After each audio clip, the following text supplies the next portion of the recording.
إن الحمد لله نحمده ونستعينه ونستغفره ونعوذ بالله من شرور أنفسنا ومن سيئات أعمالنا من يهده الله فلا مضل له ومن يضلل فلا هادي له أشهد أن لا إله إلا الله وحده لا شريك له وأشهد أن محمدًا عبده ورسوله يا أيها الذين آمنوا اتقوا الله حق تقاته ولا تموتن إلا وأنتم مسلمون يا أيها الناس اتقوا ربكم الذي خلقكم من نفس واحدة وخلق منها زوجها وبث منهما رجالا كثيرا ونساء واتقوا الله الذي تساءلون به والأرحام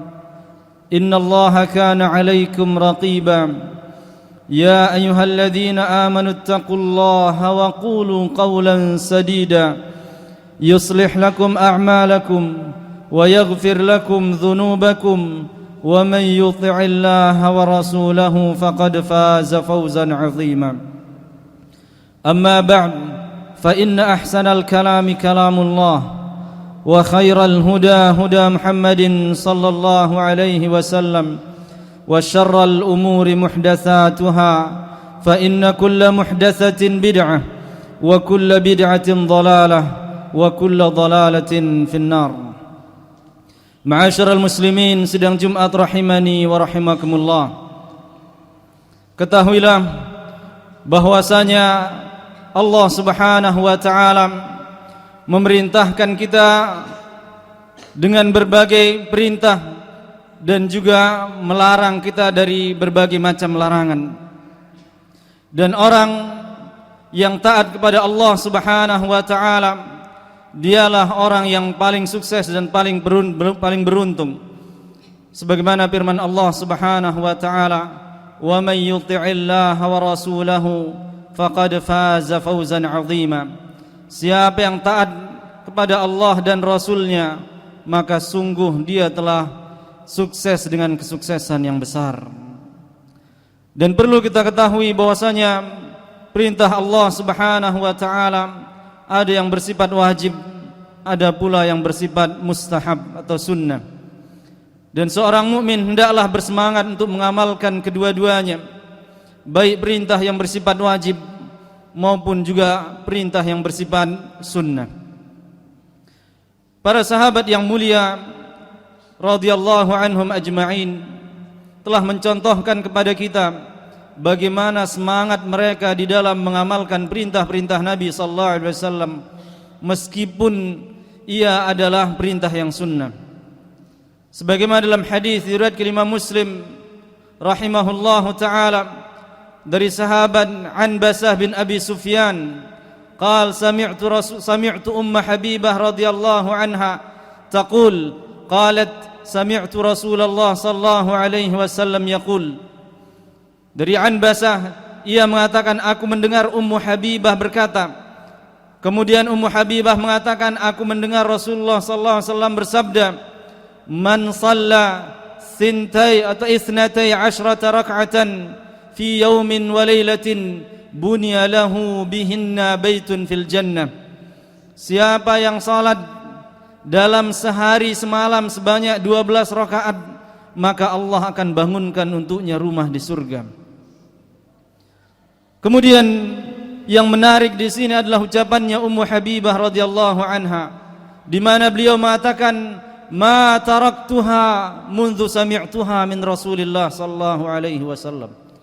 Aku tidak pernah meninggalkan 12 rakaat ini sejak aku mendengarnya dari Rasulullah sallallahu alaihi wasallam. Kemudian juga Anbasah yang meriwayatkan dari Ummu Habibah, ia mengatakan, ma taraktuha mundu sami'tuha min Ummi Habibah. Aku tidak pernah tinggalkan 12 rakaat ini sepanjang hidupku sejak aku mendengarnya dari Ummu Habibah. Lalu bandingkanlah diri kita dengan mereka. Bagaimana kabar kita dengan salat-salat sunnah rawatib tersebut? Terkadang kita harus didorong, terkadang kita harus dimarahi untuk mampu berdiri mengamalkannya. Dan lihatlah bagaimana Ummu Habibah, sahabiyah yang mulia, yang pahalanya, ketakwaannya, keimanannya lebih tinggi dari kita, namun ia tidak menyepelekan amalan meskipun itu adalah amalan yang sunnah. Kemudian juga Imam Bukhari meriwayatkan bahwasanya Ali radhiyallahu anhu mengatakan, pernah Fatimah radhiyallahu anha, istri beliau, datang ke rumah Nabi sallallahu alaihi wasallam untuk meminta pembantu karena tangannya sedang sakit karena seringnya memegang penggilingan itu. Namun ia tidak mendapati Rasulullah sallallahu alaihi wasallam di rumahnya. Sehingga sepulangnya Rasulullah sallallahu alaihi wasallam, Ibunda Aisyah radhiyallahu anha mengabarkan akan kedatangan putrinya Fatimah radhiyallahu anha. Lalu Nabi sallallahu alaihi wasallam mendatangi rumah Ali di saat mereka sudah mulai berbaring untuk tidur. Lalu Nabi sallallahu alaihi wasallam mengatakan di sana, "Ala u'allimukuma bi syai'in huwa khairum mimma sa'altuma?" Maukah aku ajarkan kepada kalian berdua sebuah bacaan yang lebih baik daripada apa yang kalian minta? Maka Nabi sallallahu alaihi wasallam mengatakan, "Idza akhadtuma madaji'akuma," apabila kalian sudah mulai berbaring, tukabbira fatukabbira an tukabbira arba'an wa thalathin, hendaklah kalian bertakbir sebanyak 34 kali. Wa tusabbihahu thalasan wa thalathin, hendaklah engkau mengucapkan subhanallah 33 kali. Wa tahmadahu thalasan wa thalathin, dan hendaklah engkau mengucapkan alhamdulillah sebanyak 33 kali. Huwa khairun min khadim, sungguh bacaan tersebut lebih baik daripada memiliki pembantu. Nabi sallallahu alaihi wasallam mengajarkan putrinya bacaan zikir yang boleh jadi menjadi sebab Allah berikan dia kemampuan dan kekuatan untuk menjalankan tugas-tugas kesehariannya. Dan menariknya di sini Ali radhiyallahu anhu, dalam riwayat Bukhari disebutkan, ia mengatakan, "Fama taraktuha mundu sami'tuha min Rasulillah sallallahu alaihi wasallam." Aku tidak pernah tinggalkan doa ini sejak aku mendengarnya dari Rasulullah sallallahu alaihi wasallam. Qila lahu wala lailata Siffin, engkau tetap tidak meninggalkannya meskipun di saat perang Siffin, di saat genting-gentingnya di malam perang Siffin. Qala wala lailatas Siffin, aku tidak pernah tinggalkan bacaan ini meskipun itu di perang Siffin. Kaum muslimin rahimani wa rahimakumullah, Al-Imam An-Nawawi rahimahullah ta'ala mengatakan, ini menunjukkan bagaimana besarnya semangat para sahabat dahulu di dalam mengamalkan ketaatan-ketaatan yang diperintahkan oleh Rasulullah sallallahu alaihi wasallam. Kemudian Imam Ahmad rahimahullahu ta'ala, yang memiliki kitab Musnad yang isinya ribuan hadis, beliau mengatakan, "Ma taraktu hadisan illa wa amiltu bihi." Aku tidak meninggalkan satu hadis pun, aku tidak meletakkan satu hadis pun dalam kitab ini, melainkan sudah aku amalkan semuanya. Sampai-sampai kata Imam Ahmad, dia membaca bahwasanya Nabi sallallahu alaihi wasallam pernah berbekam dan dia beri tukang bekam itu 1 dinar. Lalu aku pun juga demi mengamalkan hadis tersebut, aku undang tukang bekam untuk membekamku. Lalu aku kasih dia 1 dinar agar aku amalkan semua yang pernah diamalkan oleh Rasulullah sallallahu alaihi wasallam. Aqulu qawli hadza wa astaghfirullah li wa lakum.